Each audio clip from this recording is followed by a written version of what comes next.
I am Daniel Lucas, and welcome to Book 101 Review.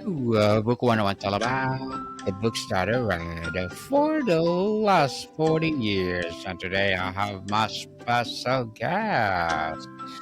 He's a left author, fellow podcaster, audiobook narrator, no other than Mr. George Sirois. Hello, Daniel. Hello, everyone. It's a pleasure to be here. Yes, welcome, Mr. George. Can you please introduce more about yourself that I missed? Absolutely. You can probably hear the dogs in the background, knowing so. I do have a couple of dogs here in the house. I am originally from New York City and have been in St. Louis, Missouri since 2011. It's been a real pleasure to be here. I started, I got into audiobook narrating in 2016. And then 2 years later, I got into podcasting. And every week I do a show called Excelsior Journeys, The Road to Creativity, where I have, for over 300 episodes, I've spoken with creatives of all types and allowed them to share their journey to personal success. I also have an additional podcast called From Duck Till Dark outside the Marvel Studios, which is currently, I want to say it's in hiatus, but at the same time, it was started and finished as part of the National Podcast Post Month Challenge, where you record and post an episode every day for 30 days, around the same time as National Novel Writing Month. I have speaking of novel writing, I have two trilogies that are currently with Ronan Weatherford Publishing Associates. Both of them are in various stages of production. I'm really excited to see them both relaunched. And I have been audiobook narrating, as I've said before, since 2016. I've not only narrated two of my own, but I've also done, I want to say, around 20 or so more of other people's books. And I've covered all different genres, and it's been a real pleasure to do so. Yes, Mr. George Sirois. Thank you so much for sharing your knowledge and wisdom to the world. Thank you. And today, let's talk about the different methods of storytelling. Tell us, how Absolutely. does the choice of a specific storytelling method fundamentally alter the meaning of the story itself beyond just changing the delivery mechanism?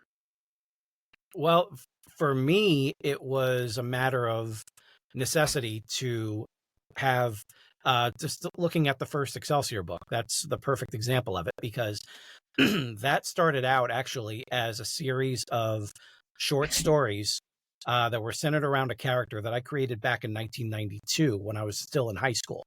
And he was a means of kind of passing the time and sharing some really fun stories with my friends. And so, in order to really get their attention, I would put them in as supporting characters. And so they got to interact with my characters as it went on. And it was a blast doing that.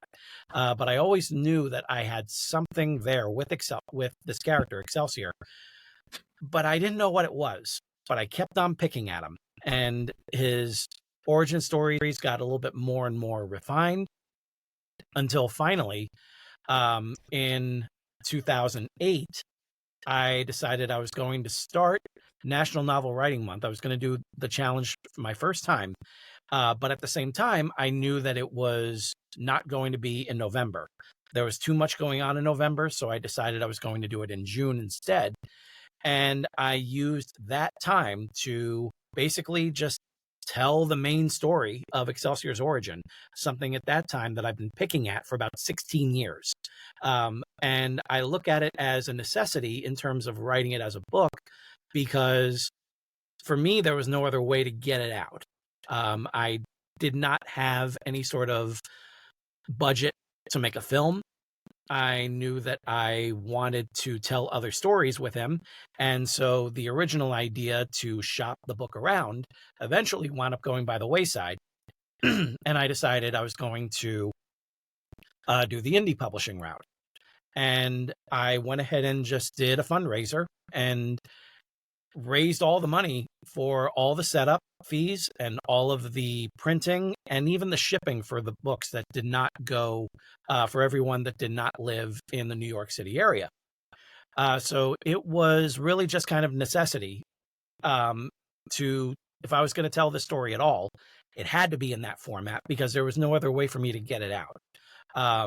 As time went on, and I eventually would go on to bounce Excelsior around to a couple of other publishers because one publisher here in the St. Louis area picked it up. And then after a few years, that publishing house closed down, and another one that was based out of the UK picked it up. And they offered the opportunity for me to do one more crack at it because they wanted their editor to do the same. And their editor, who happens to be one of my best friends, she took a sledgehammer to it. And it was a very, again, necessary situation because all I wanted was to make the book the best it can be. And with her help, that's what it wound up being. But as time went on, and I would eventually wind up getting the sequel finished and written with that same publishing house, and I started part 3, which is called Greater Glory. Part 2 is called Ever Upward.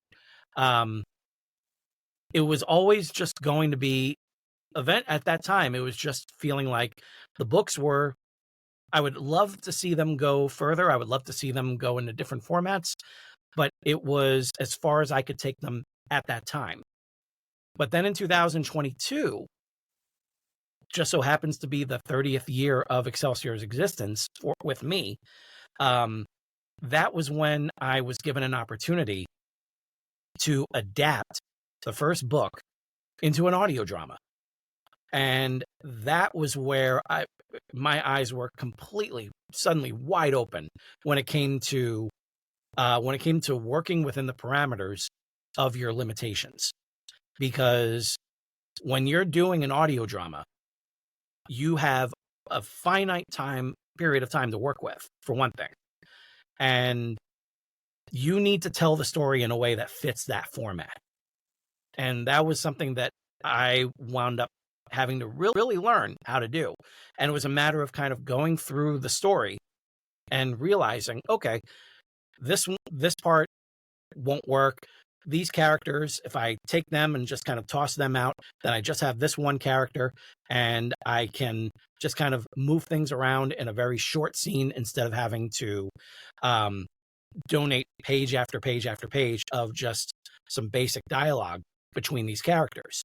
Because there's certain things that are going on in the background that you don't see, obviously, when you're doing an audio drama.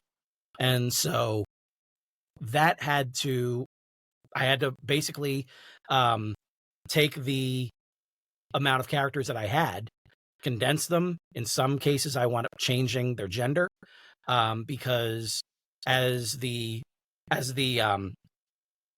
audition started, it turns out there were more ladies that were auditioning than guys.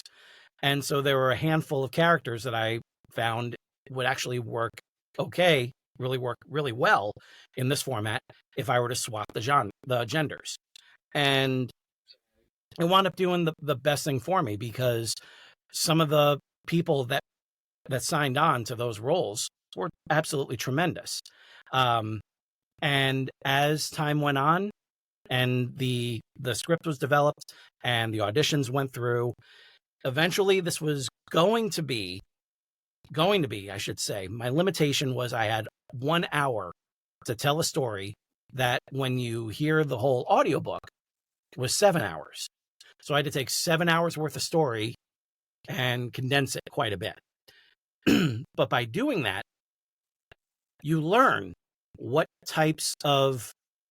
expendable, what's not, what is the best way to tell the story without having to rush it through. Now, thankfully, the finished product wound up being 2 hours. We actually split it up into 2 1-hour blocks.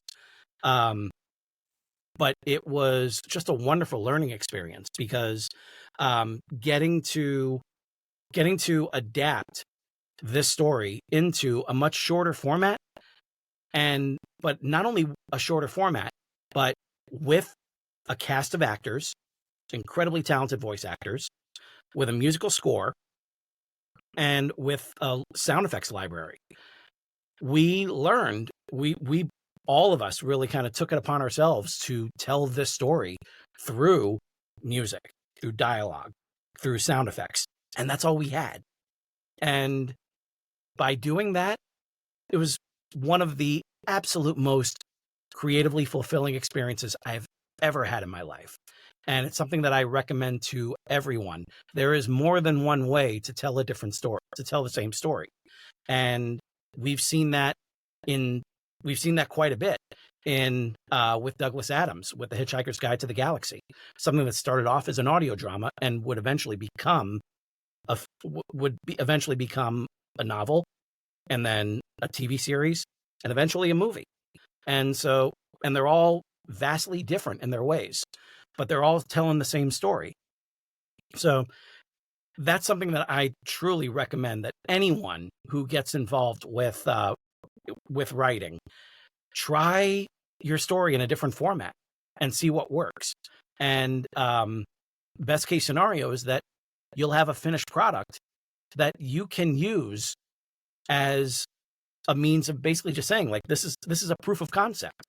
You can take this and go to the moon with it. And thankfully, I had some wonderful people that went to the moon with me on that. So that's something that, and when it comes to like figuring out what kind of story you want to tell in what kind of format, just keep in mind what kind of format you want to do, and then cater to that and see like what makes that particular format what it is, what makes it special, and then kind of lean into those elements and see what happens.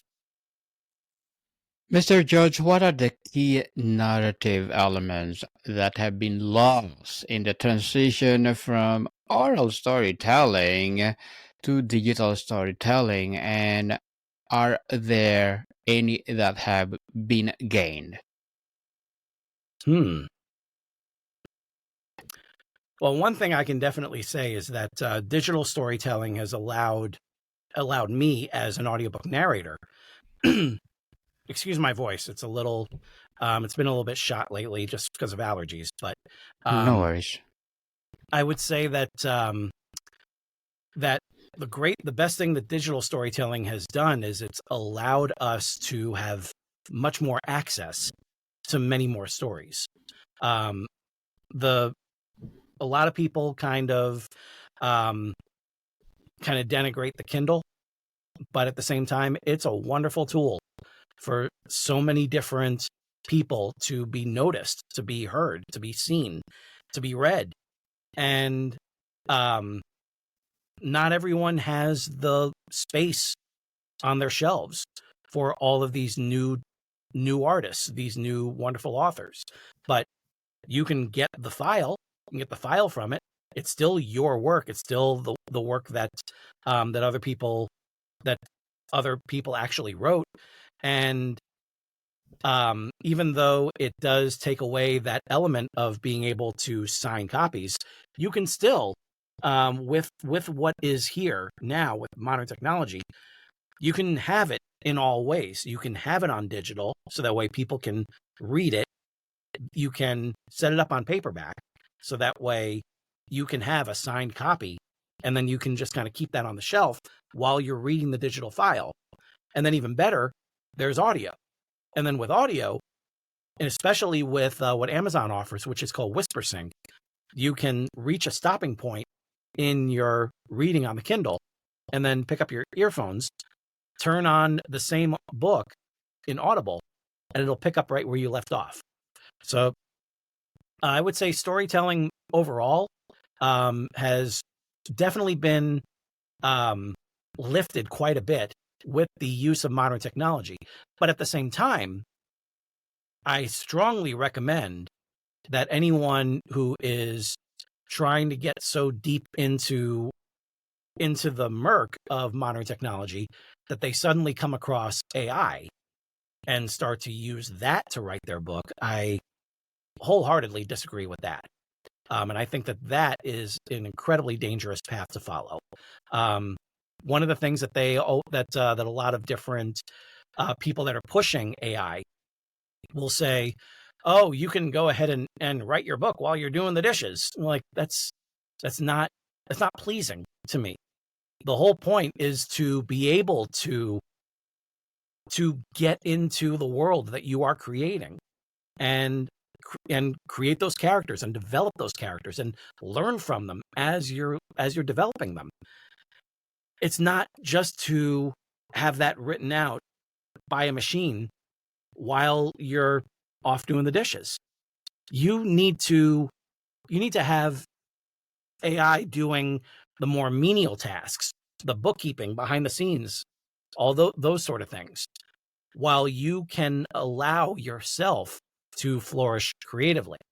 I remember hearing the best argument against AI being used to write books, and it said that no one has convinced me that I should bother reading a book that you couldn't be bothered to write. And the fact that we have that tool around, I consider that very dangerous. But at the same time, like any tool, like most tools, I would say, it can be used. If it's used in the right way, it can be a positive. But you got to know what you're doing. Definitely, you should know what are you doing to make you be successful in life for Yes. sure. So, Mr. George, as a let author, podcaster, audiobook narrator, what are your short-term and long-term goals? My short-term goal is to keep on doing as many audiobooks as possible. I love the podcasting. I want to keep doing that as much as possible. I want to see where that can take me when it comes to um, meeting with the right kind of people, with asking the right kind of questions, with putting together that one episode that may catch on. And it's one of those things that that we all kind of dwell on, just thinking like, the this one's going to make it. Okay, the next one's going to make it. All right, well, the next episode, that one's going to make it.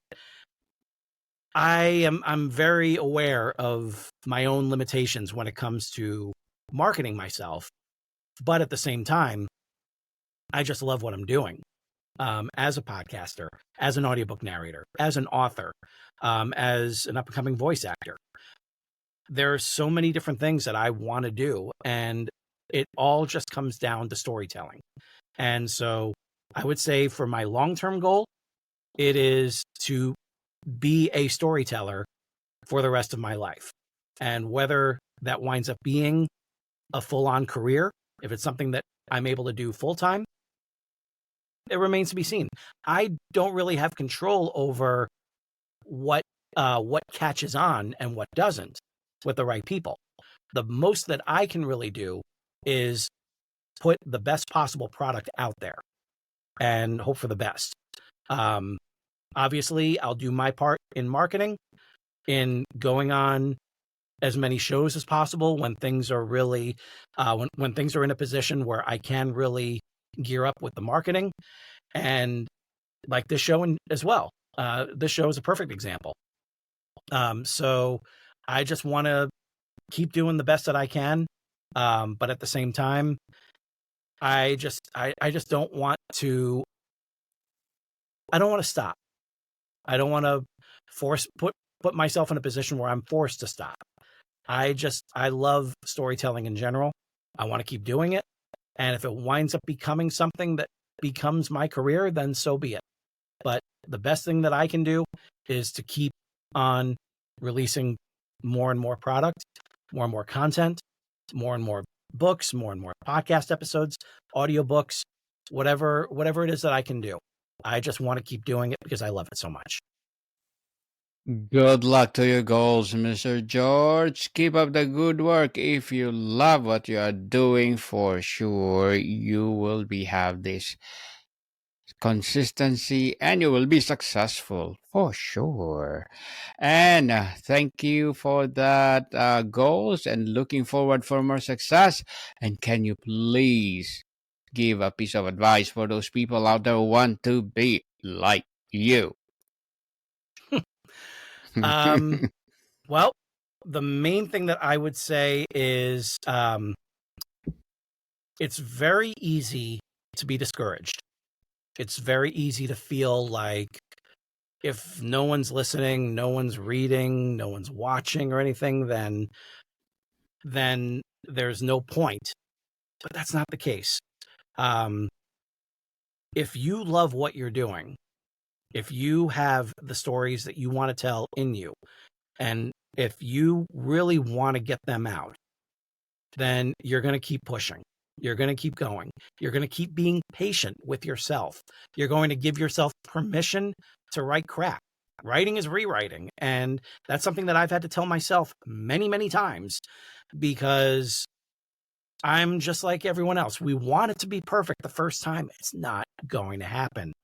And I've seen my daughter get stressed out on her own stuff, on her own pictures that she's drawing or stories that she's writing. And if it's not gelling the right way, if there is a smudge or something, or she'll get frustrated, she'll get upset. And I don't want that. It's, I, you definitely just need to be patient with yourself. You have to give yourself leeway. You have to forgive yourself when there are times when you feel dry or something is not moving forward. You have to give yourself grace. And once you do that, once you're able to do that, then it feels freeing when you do it.